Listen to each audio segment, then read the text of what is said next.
नमस्कार, प्रादेशिक समाचार के साथ मैं आसिया नाजली। पहले मुख्य समाचार। उच्चतम न्यायालय ने देश भर में मुहर्रम के मौके पर निकाले जाने वाले जुलूस को अनुमति देने से किया इनकार। झारखंड में पिछले 24 घंटे में 1365 नए कोरोना संक्रमित मरीज मिले, 633 मरीज हुए स्वस्थ और 10 लोगों की हुई मौत। सुप्रीम कोर्ट की टिप्पणी, आरक्षण का लाभ समाज के सबसे निचले तबके के लोगों के पास नहीं पहुंच रहा है। और रांची में 56 करोड़ रुपए की जाली चेक के साथ 4 लोग गिरफ्तार। अब समाचार विस्तार से। उच्चतम न्यायालय ने देश भर में मुहर्रम के मौके पर निकाले जाने वाले जुलूस को अनुमति देने से इनकार कर दिया है। अदालत ने कहा कि सामान्य निर्देश देने से कोरोना महामारी फैलने का खतरा है। न्यायालय ने लखनऊ स्थित याचिकाकर्ता को इलाहाबाद उच्च न्यायालय में याचिका देने को कहा है। शीर्ष न्यायालय ने कहा कि पूरे देश के लिए सामान्य आदेश कैसे जारी किया जा सकता है और यदि किसी क्षेत्र विशेष के लिए राहत दी जाती है तो संबंधित जोखिम का आकलन संभव होगा। प्रधान न्यायाधीश एस.ए. बोबड़े और न्यायमूर्ति ए.एस. बोपन्ना और वी. राम सुब्रमण्यम की पीठ ने कहा कि ऐसे किसी आदेश से अव्यवस्था उत्पन्न होगी। वीडियो कॉन्फ्रेंसिंग के जरिए कल इस मुद्दे पर पीठ ने कहा कि न्यायालय लोगों के स्वास्थ्य को लेकर कोई जोखिम नहीं ले सकता। झारखंड में पिछले 24 घंटे में 1365 कोरोना मरीजों की पुष्टि हुई है। वहीं कल 633 लोग स्वस्थ होकर अपने घर चले गए, साथ ही 10 लोगों की मौत भी हुई है। नए संक्रमित मरीजों में रांची से 328, पूर्वी सिंहभूम से 163, गढ़वा से 109, रामगढ़ से 96, साहिबगंज से 88 लोग संक्रमित मिले हैं। वहीं बोकारो से 13, चतरा से 26, देवघर से 20, धनबाद से 36 और दुमका से 20 लोग संक्रमित पाए गए हैं। गिरिडीह से 64, गोड्डा से 15, गुमला से 28, हजारीबाग से 47, जामताड़ा से 23 लोगों के संक्रमण की पुष्टि हुई।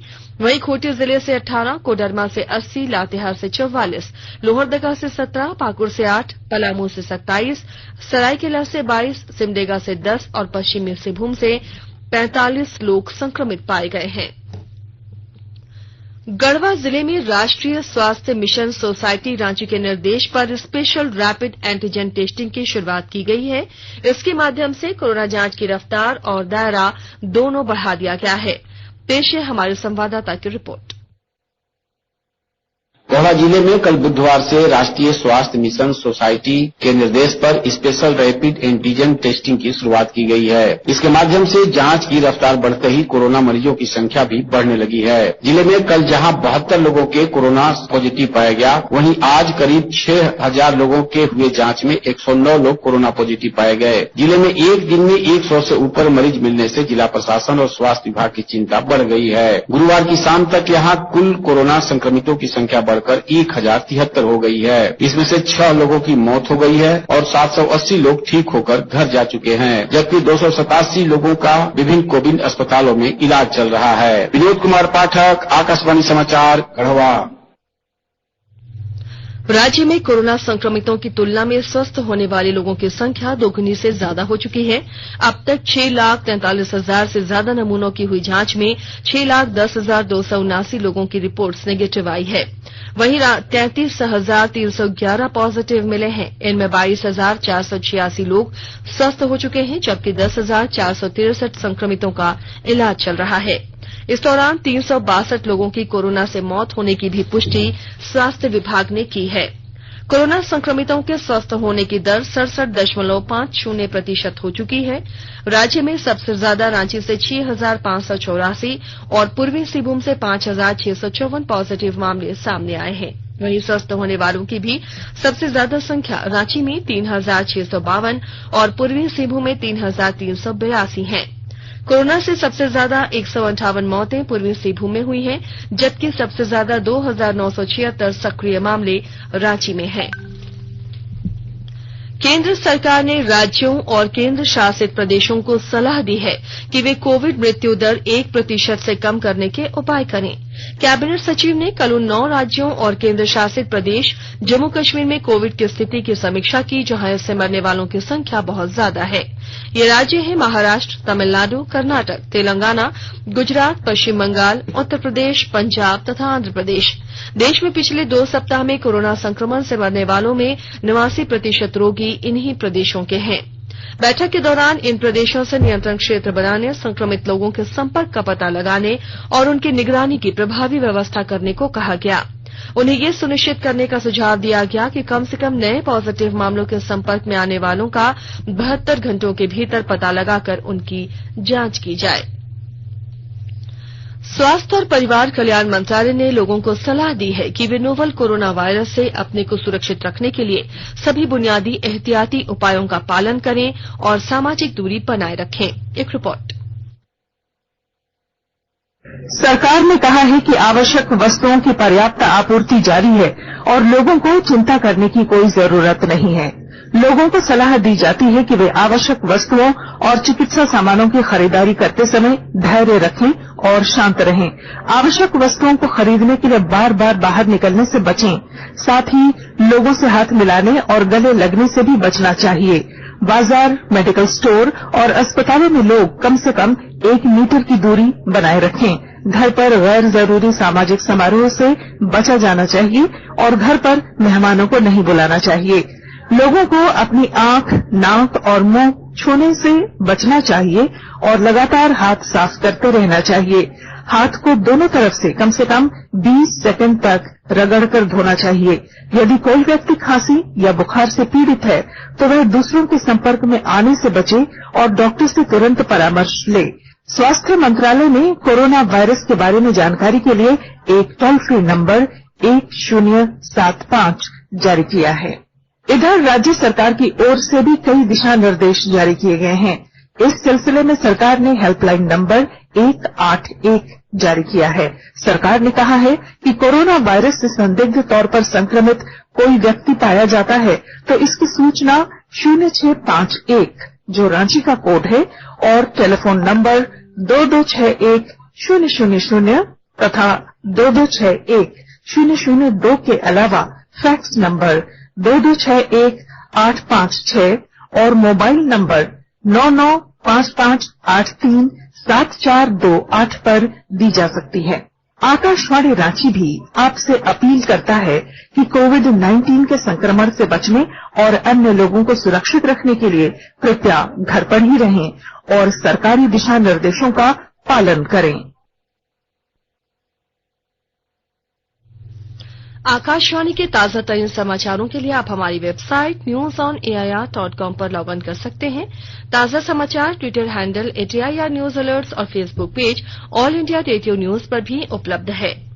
आप प्रादेशिक समाचार एकांश के Twitter handle @AIR news _Ranchi और Facebook page AIR news Ranchi के अलावा YouTube channel regional news unit Ranchi पर भी हमारे बुलेटिन सुन सकते हैं। प्रादेशिक समाचार आप आकाशवाणी रांची से सुन रहे हैं। सुप्रीम कोर्ट ने कहा है कि आरक्षण का लाभ समाज के सबसे निचले तबके तक नहीं पहुंच पा रहा है। कोर्ट ने कहा है कि SC/ST उपवर्गीकरण के 2004 के फैसले पर पुनर्विचार की जरूरत है। इसमें कहा गया था कि शैक्षणिक संस्थानों में नौकरियों और प्रवेश में आरक्षण के लिए राज्यों के पास SC/ST का उपवर्गीकरण की शक्ति नहीं है। जस्टिस अरुण मिश्रा की अध्यक्षता वाली 5 न्यायाधीशों की पीठ ने कहा कि इस मामले को उचित निर्देश के लिए मुख्य न्यायाधीश के समक्ष रखा जाना चाहिए।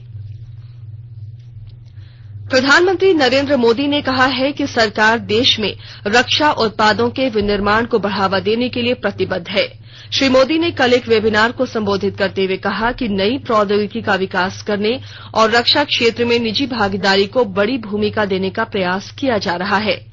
प्रधानमंत्री ने कहा कि भारत वर्षों से रक्षा उत्पादों के बड़े आयातकों में शामिल रहा है। उन्होंने रक्षा विनिर्माण में 74% तक सहज प्रत्यक्ष विदेशी निवेश की अनुमति देने का फैसले का भी उल्लेख किया। इस अवसर पर रक्षा मंत्री राजनाथ सिंह ने कहा कि रक्षा क्षेत्र में सुधारों की आवश्यकता है। उन्होंने कहा कि आत्मनिर्भर भारत के निर्माण की दिशा में प्रयास किए जा रहे हैं। मुख्यमंत्री हेमंत सोरेन ने छात्रों के भविष्य और जीवन की सुरक्षा को ध्यान में रखते हुए सितंबर में होने वाली नीट और JEE मेन की परीक्षा फिलहाल नहीं लेने का आग्रह किया है। इस संबंध में उन्होंने केंद्रीय मानव संसाधन विकास मंत्री रमेश पोखरियाल निशंक को पत्र लिखा है। मुख्यमंत्री ने पत्र में लिखा है कि ये परीक्षाएं स्वास्थ्य और शांति परिवेश में होनी चाहिए। इन परीक्षाओं के आयोजन के लिए बड़े स्तर पर सार्वजनिक परिवहन शुरू करने और होटल खोलने की जरूरत होगी। अभी कोरोना संक्रमण को देखते हुए सार्वजनिक परिवहन और होटल बंद हैं। ऐसे में परीक्षार्थियों को परीक्षा देने में दिक्कत होगी। इसके अलावा कोरोना संक्रमण की आशंका भी बढ़ जाएगी। वहीं दूसरी तरफ अब तक मेडिकल स्नातक प्रवेश परीक्षा नीट के लिए 9,94,000 उम्मीदवार अपने प्रवेश पत्र डाउनलोड कर चुके हैं। इंजीनियरिंग स्नातक प्रवेश परीक्षा जेईई मेन के लिए करीब 7.5 लाख परीक्षार्थियों ने प्रवेश पत्र डाउनलोड किया है।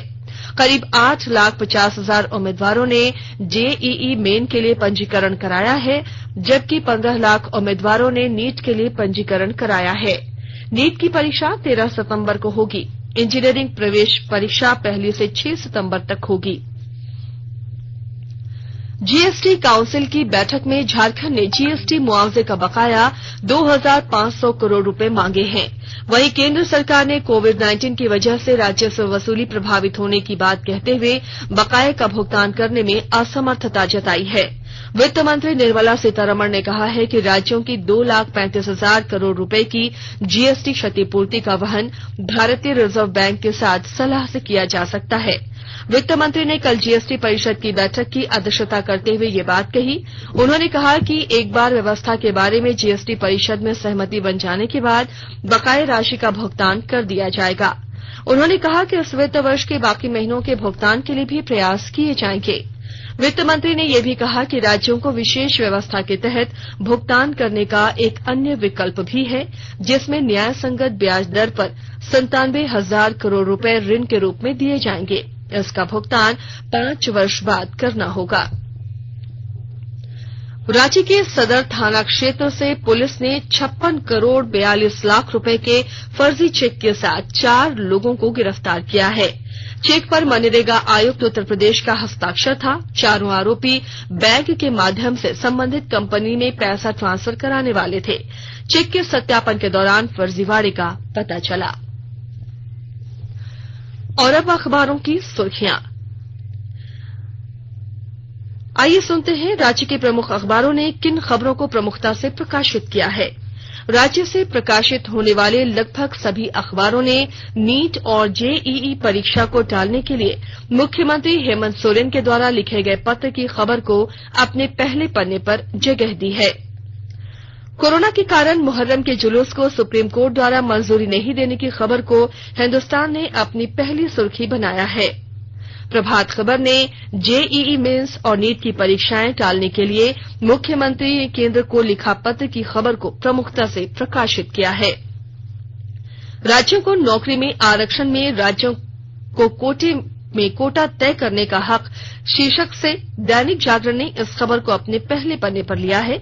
दैनिक भास्कर ने लालू से मिलने पहुंचे तेज रिम्स में गाड़ियों के काफिले से जाम की खबर को प्रमुखता से प्रकाशित किया है। रांची एक्सप्रेस ने प्रधानमंत्री के रक्षा उद्योग को आत्मनिर्भर बनाना जरूरी वक्तव्य को प्रमुखता से प्रकाशित किया है। अंग्रेजी दैनिक हिन्दुस्तान टाइम्स ने वित्त मंत्री निर्मला सीतारमण द्वारा राज्यों को जीएसटी संग्रह में कमी से निपटने के लिए 2 विकल्प देने की खबर को प्रमुखता से जगह दी है। द टाइम्स ऑफ इंडिया ने भी जीएसटी संग्रह में कमी की खबर को प्रमुखता से प्रकाशित किया है। और अब संक्षिप्त खबरें। ग्रामीण विकास मंत्री आलमगीर आलम ने कल शाम साहिबगंज परिसदन में पत्रकारों से बात करते हुए बताया कि झारखंड सरकार लोगों को बिजली और पानी की बेहतर सुविधा उपलब्ध कराने का प्रयास कर रही है। हरित ग्राम योजना के तहत सरकारी और गैर सरकारी जमीन पर पौधारोपण किया जा रहा है। गोड्डा जिला के डुमरिया चेकपोस्ट पर अवैध शराब जब्त की गई है। पुलिस ने 3 युवकों को गिरफ्तार किया है। ये शराब तस्करी कर बिहार ले जाई जा रही थी। गोड्डा के महगामा थाना क्षेत्र के नयानगर में एक मछली व्यवसायी की गोली मारकर हत्या कर दी गई। पुलिस ने घटनास्थल से खोखा बरामद किया है।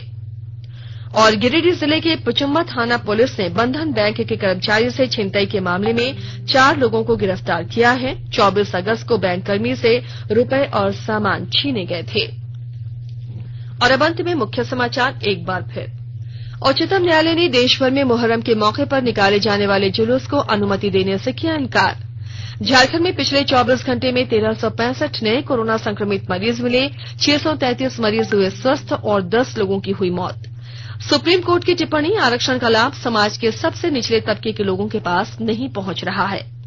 और रांची में 56 करोड़ रुपए के जाली चेक के साथ 4 लोग गिरफ्तार। इसके साथ ही आकाशवाणी रांची से प्रादेशिक समाचार का ये बुलेटिन समाप्त हुआ। घर में रहिए, सुरक्षित रहिए और सुनते रहिए आकाशवाणी।